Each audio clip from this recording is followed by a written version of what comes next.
Chapter 58, The Conversations. Thanks to Roz's truth, life inside the nest was mostly harmonious. But when the animals went outside, it was business as usual. Sometimes a lodger wouldn't return. Sometimes a lodger would return in the belly of another lodger. You can imagine that made for some awkward moments.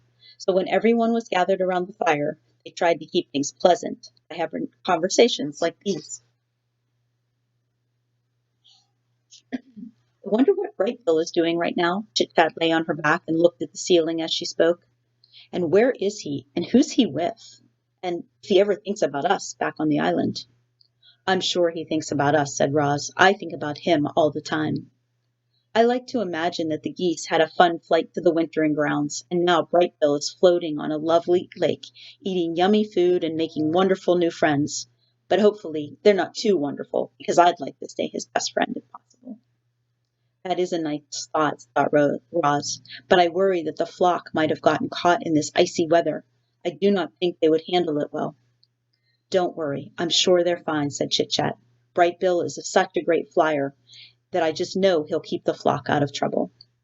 He is a great flyer, said Roz, but I still worry. Life is short. Dig Down, the old groundhog, was giving another one of her fireside speeches. I'll be lucky if I see the spring. I don't want your pity, I've had a good run, but I'll tell you what, if I could do it all over again, I'd spend more time helping others. All I'd ever done is dig tunnels. Some of them were real beauties, too, but they're all hidden underground, where they're no good to anyone but me. And they weren't even good to me this winter. Now the beavers, they have it all figured out. They built that beautiful dam, which created a lovely pond that made all of our lives better. That must feel mighty good. The beavers made our lives better in another way, said Fink. They taught Roz how to build. Ain't that the truth, said Dig Down. Roz, you must have saved half this island with your lodges, and to think we used to call you a monster. I'll repay my debt to you if it's the last thing I do. Your friendship is payment enough, said Roz.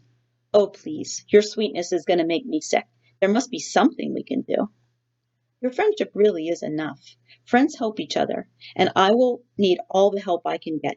My mind is strong, but my body will not last forever. I want to survive as long as possible, and to do that, I will need the help of my friends. The animals listened quietly to Roz and thought of their own struggles to survive. Life in the wilderness was hard for everyone. There was no escaping that fact. But the robot had made their lives a little easier, and if ever they could, the animals would return the favor. I have seen 93 winters, far more than any of you, Crag the turtle spoke slowly, but everyone always listened to his words. And I can tell you that the winters have gotten colder, and the summers have gotten hotter, and the storms have gotten fiercer.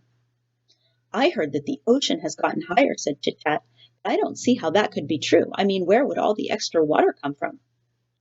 You are right. The ocean is higher, said Crag.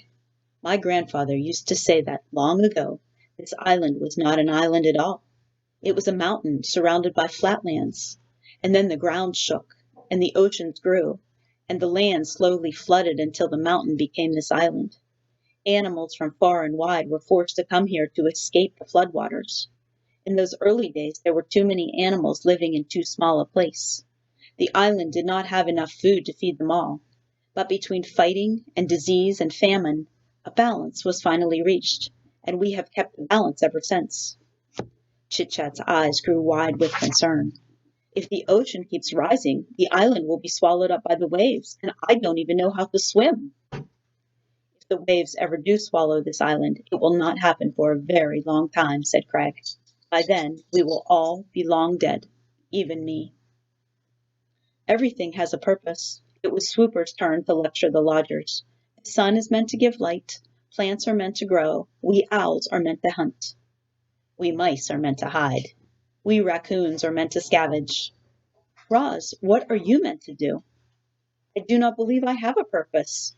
Ah, I respectfully disagree, said Swooper. Clearly, you are meant to build. I think Roz is meant to grow gardens. Roz is definitely meant to care for Brightbill. Perhaps I am simply meant to help others.